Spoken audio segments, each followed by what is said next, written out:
Hey, what's going on, Dividend Investing viewer? My name is Russ, and in this interview that I have for you, I'm chatting with a listener who is not a content creator in any way, shape, or form, but somebody that had emailed me and I thought had an interesting and unique story and perspective that I wanted to share with you because he was broke at age 38 and now has a net worth of over $170,000 at age 43. He is a retired United States Marine, and one of the very interesting things that we talked about was when he said, I would sell everything in my portfolio, but for these three stocks. So feel free to use the timestamps below and jump ahead to that if you'd like, but I think there's something interesting for everybody, especially if you are somebody or know somebody that's going to be going into the United States military. And now I bring you an interview with Mike Cowley. Michael, what's up, man? Thank you so very much for joining us. And like I said in the intro, I had no idea who you were, or you just emailed me right out of the blue. And I was like, you know what? I think you got a cool story and you can really help some people that are looking for answers that are probably in the military. I'm so excited to have you join us. So, dude, thank you so much for joining me on the podcast there. Yeah, thanks for bringing me on. I'd love to help people, so this would be great. Absolutely, man. Absolutely. So we'll just jump right into it and tell everybody in the wide world of YouTube and podcast land, when did you go into the Marine Corps? How did that look when you decided you wanted to go in? And when was that you went in? How old were you? So I was 18. The day I graduated, I went to the hotel and shipped off to boot camp at about 4:00 the next morning. 1999. 99, yeah, dude. So I went in. Yeah, I got out in 99. I went in 96. So that's cool. We're almost overlapped. But I took the summer off. I was a little bit like, I'm excited to go, but I think I'm going to take the summer. So I went in September when all my friends were going to college. That's when I went to the good old USN, which, by the way, the Marines are the Department of the Navy. Well, I'm sure you're aware of that. We're the men's department. I was waiting for it, dude. We didn't set that up. I was waiting. That's like, if you know if you're in. So I was hoping you would say that. So, yes, the men's department. Alrighty. So early investing experience inside of the Marine Corps. Did you have any investing experience when you went in? What did that whole finances look like for you? And just talk us through a little bit about your frame of mind when you were in those early days. Early days, I had no plan. I didn't know what investing was. Didn't care about it. They don't teach it. They don't teach it in school, which is a shame. The only thing I knew was I didn't want to be in the position that my family was currently in. So I wanted to do better. It wasn't until probably 3 years after I joined that they came up with this thing called the Thrift Savings Plan.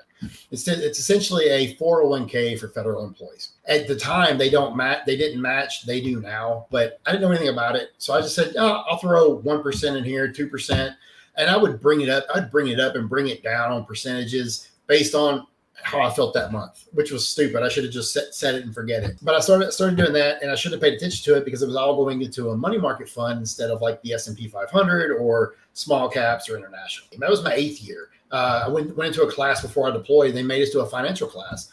And I kind of was like, okay, so I can be rich one day. So then I started looking at it. It was a lot of good information. So I actually started delving into stocks and delving into ETFs and mutual funds. It was just so much information. It was a lot of fun digging into that. What class is that? Do they still have it now? Is it that was a class by the Marines then, or by our government that they put that on for you? Yeah. So our battalion was hosting a big deployment. Get ready for deployment. Get your money right before you deploy, because when you deploy, you hope you got mama back home taking care of the bills. You got to take care of your family back here. So they sent us all down, and this one guy came in. I don't know where he was from. He was from a brokerage, and he was telling us about finances and how we should invest our money. And we get all this extra money when we're deployed, so you can invest it. You could do all of this, and he showed a little diagram. If you invest this much for this long at this percentage, you could have $1 million. And so as soon as he said all that, I was like, whoa, okay, I need to listen to this guy. Because that was my aha moment. Essentially, I knew I didn't want to be where I was, this is where I can be. So that's where I'm going. Dude, I'm jealous. I'm jealous you got that because, man, like I said, in the 90s and when I was in, there was nothing. I didn't know. As I've talked about earlier, I spent all my money on drinking, gambling, women, all gone, saved nothing. And unfortunately, when I got out, the last check that I got was all that I had. So it was really, really sad to think of like all the young people that went in before we did. When we both went in, that got no kind of financial education whatsoever. They didn't have the TSP. I mean, we were just paying Social Security taxes, I believe. That was it. It was awful. So it's good you got that. Now you did. You're 20 years. You retired out of the Marines, or retired from the Marines, but you are still always a Marine. Always. And I don't know why we don't say that. Once a sailor, always a sailor. It just doesn't have the same to it. Once a soldier, always a soldier. Yeah. We're the only, you guys. The Marines are the only branch that can say, I'm a Marine. What are you going to say? I'm a soldier. I'm a sailor. You can't say I'm a Navy.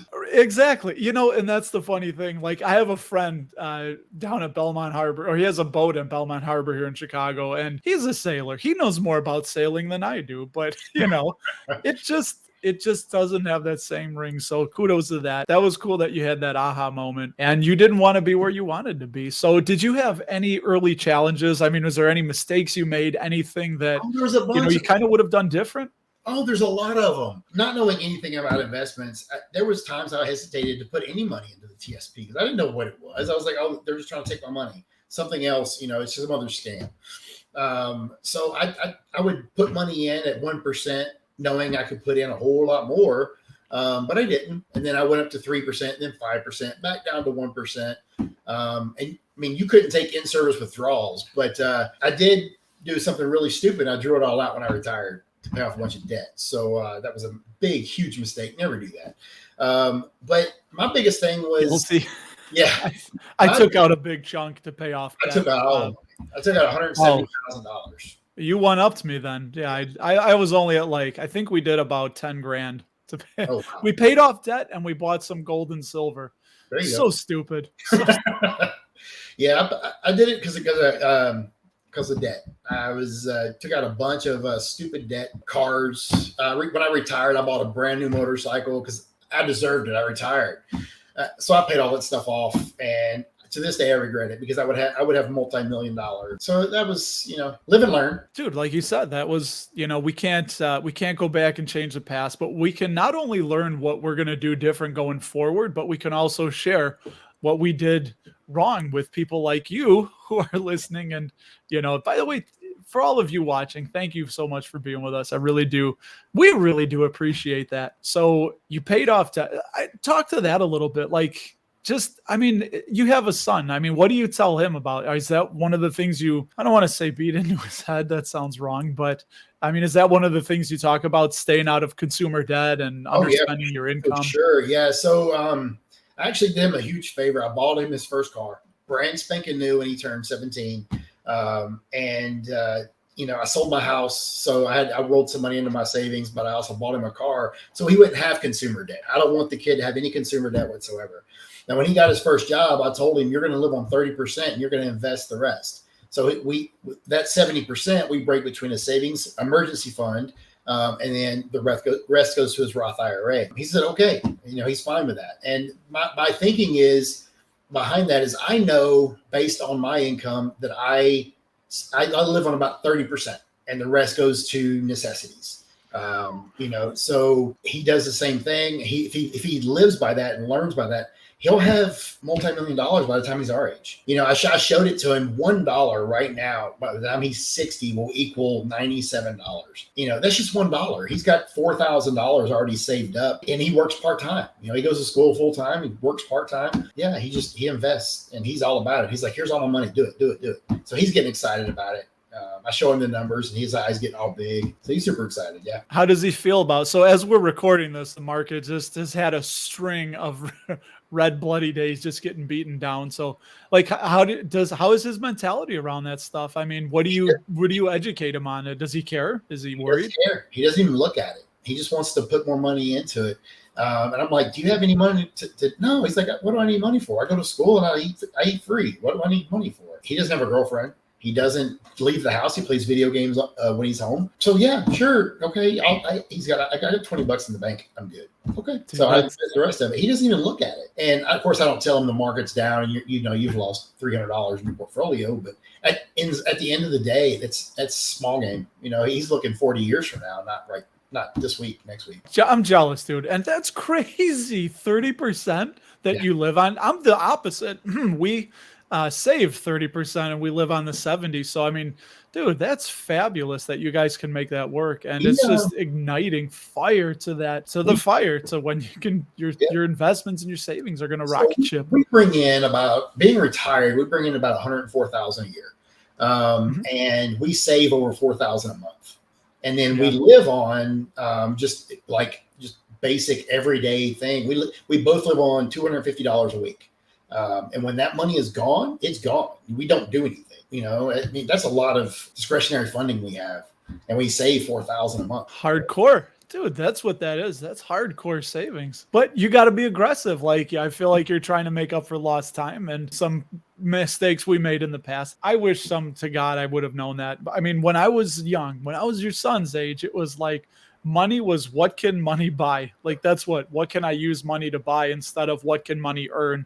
Right. And that's one thing I wish to God somebody would have just stopped me and smacked me upside the head and told me. But I tell him all the time, I'm jealous. I wish to God I could be 17 again and have the information that I have now, or even younger, because I would have saved all the birthday money. I would have saved every dollar that I ever got. You have it so lucky at an early age. If you just start early. You know what it is? I heard, I don't know if you know who Manish Pabrai is, the famous investor. I heard him recently talking about it's all about the doubles and the rule of 72, how long it takes to double your money. The rule of 72. Let's see if I can explain this. You take the interest you want, divide it by 72 is the common one. So 10% divided by 72. So every 7.2 years at 10% compounded return, you'll double your money. So like he said, it's exponential and it's just all about the doubles. During your life, you want as many doublings of your money as possible. Yep. So the earlier you start, the more doubles you get. And it's just math. You will be, like you said, your son will be a multimillionaire. Oh, yeah.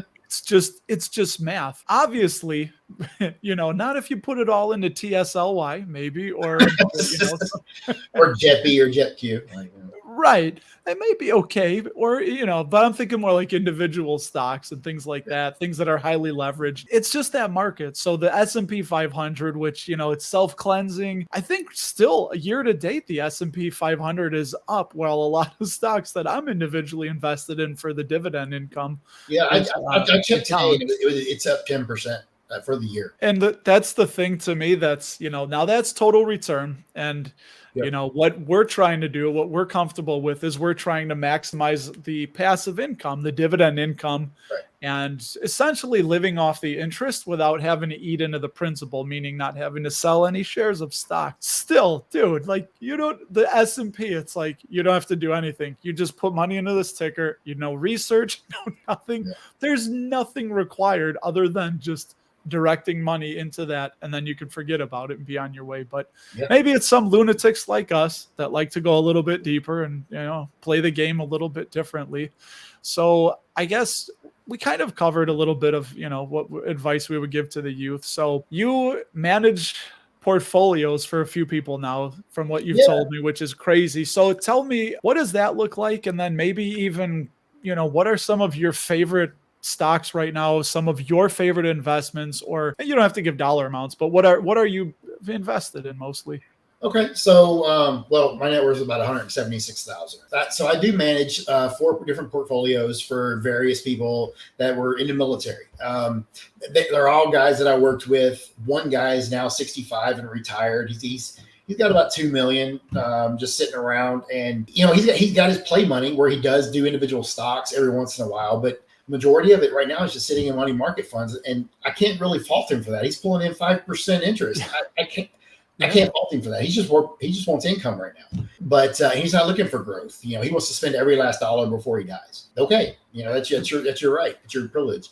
The other ones, I just got him. We got 20 years to go until I retired, so we just keep it simple. you don't have to do anything extravagant. If there's a certain stock that they're really passionate about, sure, we'll throw a little bit of money in that. But I don't want any portfolio, I don't want any single stock to go over 5%. In my own personal portfolio, I don't have any stock over 3%. The rest of them are in ETFs. So my big three are VU for the S&P 500, SCHD for the value push towards it, and then either QQQM, VGT, or my big thing right now is XLK. And VGT and XLK are both information tech, and they're both up extremely high just this year, but I'll alternate between VGT and XLK. You're in IT, right? That's what you're doing now these days. Yeah, even though you don't have to, I mean, you enjoy doing it, right? Oh yeah. I'll build computers on the side. I'll do some people call me and ask me for advice, and I'll just help them real quick. My family calls me all the time, so yeah, it's fun. It's just something to do. I will preface it like I was going to say you have a net worth, what was that, 170K you said? Yeah, about 176 right now. 176. So it shows you don't need to be a multimillionaire to be, air quotes, retired. And I don't know how you feel. Like, I feel like I never want to be like retired. I'm always going to be doing something for money, but just I kind of want to shift into doing something eventually that I really love doing, kind of like YouTube, and doesn't pay a whole lot of money, kind of like YouTube. But it's just you love that helping people, that community aspect. You do have money coming in from the government, so that does help. And that's something I wanted to point out to a lot of people that are either in or maybe thinking of getting out. So that does kind of help to offset if you can get government money coming in, right? Yeah, so I retired, and of course I get my retirement check. But another big thing is the VA. It's tax-free income. 100% permanent in total. So I bring in about $4,000 a month from that. So I'm very lucky. There's not a lot of 43-year-olds that can say they're retired. You got to tell it. You said lucky, and I will say lucky. So just really quick, tell the story of, dude, when you thought it was over, you thought you were punched out, you punched your ticket, you were checking out. There's actually, what happened? There's quite a few of them, but the biggest one that affected me the most was we were doing a cordon knock on a building, which means we surround the building and we break down the door. Where was this? It was in Iraq. So we were told that there were, Hajis in this building. Terrorists. So we said, okay, we'll take it out. I was the door kicker that day. Lucky, poor straw picker, whatever. We got ready. We mounted on the door. I kicked in the door. And as soon as I kicked in the door, all I saw was flashes and severe pain. And it knocked me back 2 or 3 feet. And I thought I was dead. So what had happened was when I kicked open the door, I was shot with a machine gun about 7 times in total. All of my flak was destroyed. My sappies were destroyed.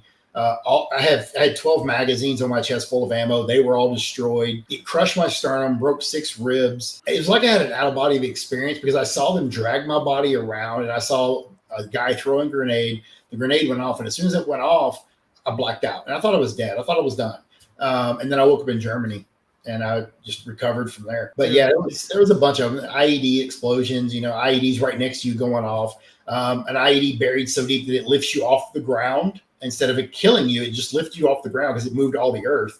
And I come down and busted my knee. Yeah, so I just wanted to share that because some people that don't understand might hear like, the government's giving this guy $4,000. No, you earned that money because of what the government asked you to do. So, again, man, thank you for your service. Like, that is just such a world of difference from what I was in. I'm floating around on this boat. Like, even when we went in the Persian Gulf and stuff, I was never kicking in doors and put on anything like that. So you unfortunately, I hate to say, but you earned it. And thankfully you survived it. So is there any like profound lesson? Is there anything that taught you about life? Like, did that make you think differently about things? Yeah, life can end all of a sudden. It can be a flash of a light and you're gone. So it made me cherish things a lot more. It definitely made me think about my life and the legacy that I want to leave behind. My income from dividends, I don't even use. I just reinvest everything. And all the money that I put aside and I invest is just strictly for legacy. I don't use any of that money and don't plan to use any of that money. I want to change my family's future from here on out. That's the best thing that I can do. So they can cherish their life just as much as I cherish mine right now. That's beautiful. I love it. And I think that's what a lot of us are trying to do. We just want to leave things a little bitter, not a little bitter, goodness, a little better for those that are coming after us. Yeah. I hope we're not leaving it a little bitter for them, crying out loud. So what an experience. And for anybody that's in, like, leave a comment below. I'd love to hear from you if you're in the military.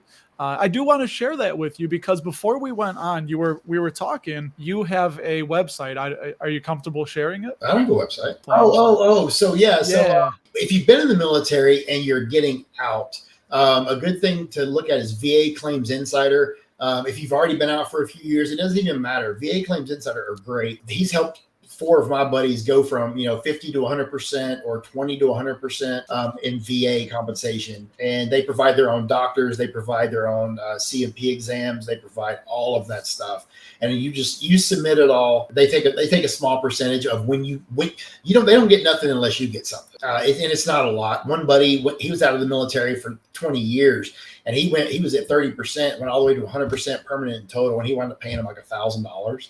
But he got back pay from all of that time. So he got a massive amount of money. And he just gave him $1,000 and he was done. So yeah, if you're in or you're getting out or you've been out, definitely check out. I'll have, again, a link in the show notes for that website. So as we're thinking about landing the plane here, what's some of your favorite individual stocks? I love individual stocks. I love talking those. So you said none of them are over 3% of your portfolio. So what are a couple of those that are at the higher end on your individuals? So right now, AbbVie is a big one of mine. It's done great this year. What I look for any stock that has a dividend growth of at least 10%, and I don't care what the dividend yield is, because it's going to go up. But Waste Management is one. Procter and Gamble, AbbVie, Pepsi is another one that I'm real heavy in right now. But I do have a banger that's just fell completely. That's Verizon. I'm trying to get out of it so bad. I just want it to go back up to my cost basis, and I'm getting out of it. But I do sell options on it. I don't get very much, like $10 every time, but yeah. It's a little, it's something. Yeah, it's hard with those that don't have a lot of volatility. The option premium, as I've learned, is really not that good when the stock doesn't move a lot. PepsiCo, oh, dude, I've actually, a little bit of, not a spoiler alert, but I'm going to be having content coming out maybe on the next live stream. I'm really questioning what I'm going to be doing with my 100 shares of PepsiCo. Just because of that free cash flow payout ratio. I think it's like 113% or so now. Analysts are expecting their free cash flow to even worsen in the next trailing 12 months.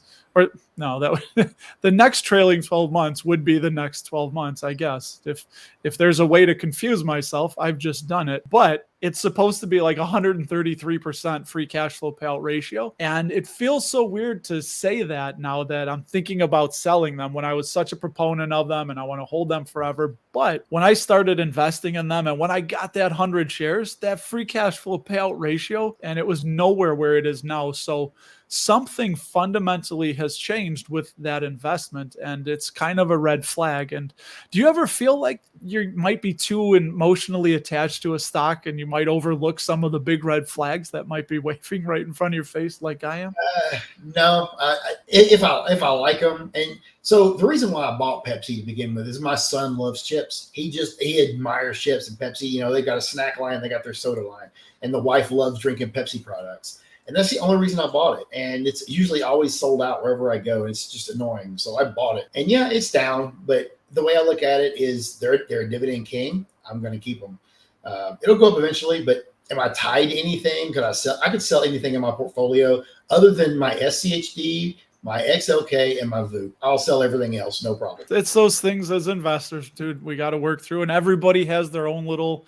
What's one of your favorite metrics that you look for with a dividend stock when you're going to invest in it? What's one of your favorites? It used to be intrinsic value, but after your last video, I don't think I'm going to look at that anymore. It's going to be more towards the free cash flow, because that's where the dividend comes from. After everything else is paid, their free cash flow, that's where the dividend comes from. So if their free cash flow can't cover the dividend, they're in trouble. I also look at management and at fundamentals. If their fundamentals haven't changed, they're still, like, for instance, Realty Income. Their fundamentals haven't changed. They're in a down market.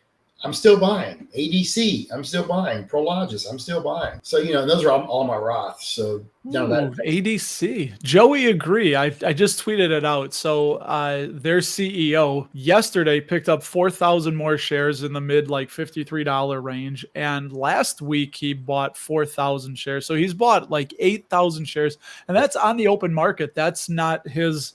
There's a website, CEO-buys. Again, there's going to be just loaded stuff in the show notes. Look down there if you're watching this, you're listening, you'll see it. So CEO-buys, you can put in any ticker symbol. And from what I understand, they will show you when a CEO bought shares on the open market with their own money. So not stock options, not gifts, not anything like that. It's only when they buy in the open market. And dude, we'd love to see that as investors, because that, tells us somebody on the inside is only buying because they think the stock is cheap and it's going to go up. So, they could be wrong. Again, like we said, as of this recording, I'm not aware. I don't know about you, of anybody that can predict the future with 100% accuracy. I mean, Warren Buffett's pretty close, but no. But I like ADC. ADC is essentially realty income. Yep. It's just smaller. Realty income has to buy and do so much just to move the needle. ADC is a smaller company. They're going to expand faster than O can. So I'm backing up the truck on ADC in my Roth. Yeah, you may have just been the cherry on top, but I've been thinking about that when we just saw Realty Income buy that stake in the Bellagio, the 21% stake. Like, they're so big. I think the number I had seen was like $50 billion in assets under management or something like that. Yeah, I think was the number. If you look at it, everyone's saying really bad things about the Bellagio deal, but if you actually look at it, it's only like 0.1% of their entire portfolio. Yeah, it just goes to show, though, that's how big they are, that they're really trying. It's not going to move the needle. And they're so big that, they're trying to move the needle. But like with Agree Realty, and that's something I always wonder, like, how come the CEO of Realty Income isn't buying more shares of when it's this cheap, So it just gives you the warm and fuzzy to see Joey Agree buying his own company, like, on the open market. Is there anything we haven't covered? Like, is there any bit of advice? I mean, say hi to your son and really, the only advice that I could say, I don't care if it was today or yesterday, you need to start. I don't care if you're 40 years old, 10 years old, 20 years old. It doesn't matter your age. Just start. You'll be surprised, from 40 to 60, it's 20 years. I didn't start again. Once I got out and retired, I was 38 and I was broke.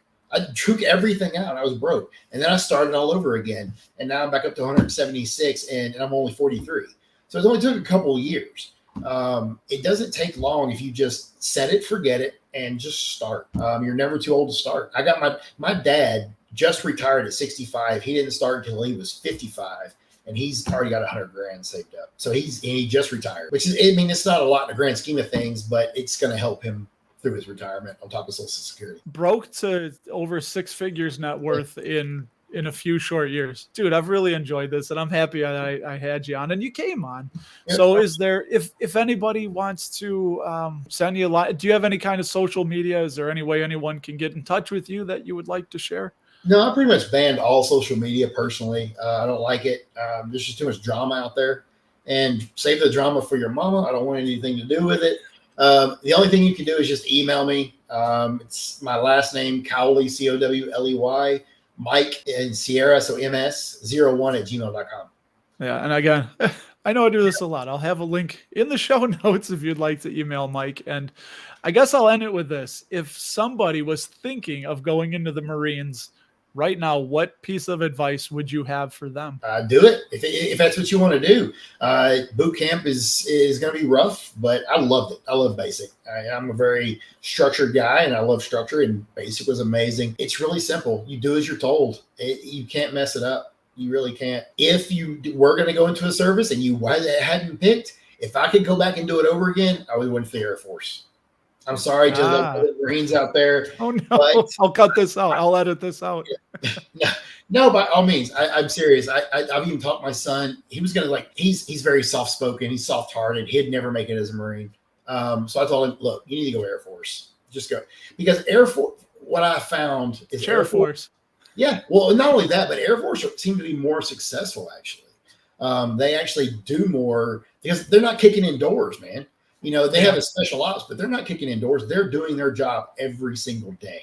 Where if you're infantry like I was, you're not doing your job. All you're doing is kicking indoors and shooting people, and training, going to the field. You don't learn any good skills through doing that. So yeah, I mean, go into another branch besides the Marines if you want to be successful in life, essentially. Yeah. So I kind of selfishly, I have a second cousin who was in during Vietnam, and that's why I chose the Navy, because I remember seeing him. He was in the reserves at Great Lakes, and he would sometimes wear his uniform. So I remember when I was little, and he said the same thing to me when I was deciding where I wanted to go. He's like, hey, if you go in the Navy, you're going to learn a skill. You get a warm bed every night. You're not sleeping on the ground outside. Yep. And you're going to get 3 hot meals. Oh, and he said, and a bathroom. There'll be a bathroom and running water. I was like, okay, sold. Navy it is. And then I ended up on the John C. Stennis, so aircraft carrier. What an experience. And dude, what an experience talking with you. And I love it. I just love meeting people in this community. And I appreciate you for giving us a little bit of your time and coming on. I appreciate you having me on. It's been great. Absolutely. All right. And for you, everybody else, thank you for stopping on by, and we will talk to you in the next video.